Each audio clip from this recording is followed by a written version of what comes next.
আজ আমরা বেরিয়ে পড়েছি ময়ূরের খোঁজে। শুনতে পেলাম একটা গ্রামে ময়ূর দেখতে পাওয়া যায় এবং সেই গ্রামে প্রচুর ময়ূর আছে। তাই আমরা বেরিয়ে পড়লাম সকাল সকাল সেই ময়ূরের খোঁজে বা সেই ময়ূর গ্রামে।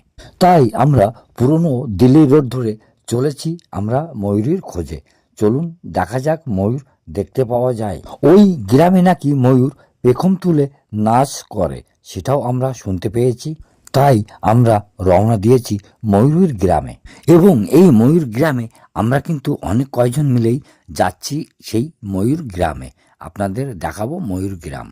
এই ময়ূর গ্রামটি কোথায় সেটাও আমি আপনাদের বলবো। হাই বন্ধুরা, ফাইনালি চলে আসলাম ময়ূর গ্রামে। এটা হুগলি জেলায় রাজহাট এই ময়ূর গ্রাম। এখান থেকেও কিছুটা দূরে এই ময়ূর খুঁজে পাওয়া যায়।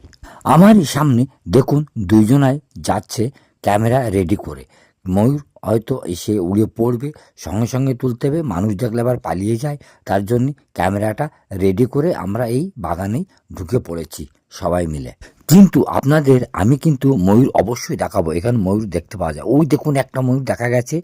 যাক, একটা তো আমি আপনাদের দেখাতে পারলাম, আরও পাওয়া যায় কিনা দেখা যাক ঘুরে ঘুরে। আর এগুলো কিন্তু জুম করেই তোলা হচ্ছে, কাছে গেলেই উড়ে যাচ্ছে। এখানে কিন্তু অনেক ময়ূর আছে এবং চারিদিকে আছে। জুম করে তোলা হচ্ছে বলে ছবিগুলো একটু কেমন লাগছে দেখুন। ওই একটা ময়ূর দেখা গেছে, সেটাই দেখাচ্ছি। আরও দেখা যায় কিনা আমরা ঘুরে ঘুরে তুলবো, সেগুলো আপনাদের দেখাবো। আজ এই পর্যন্তই, ধন্যবাদ।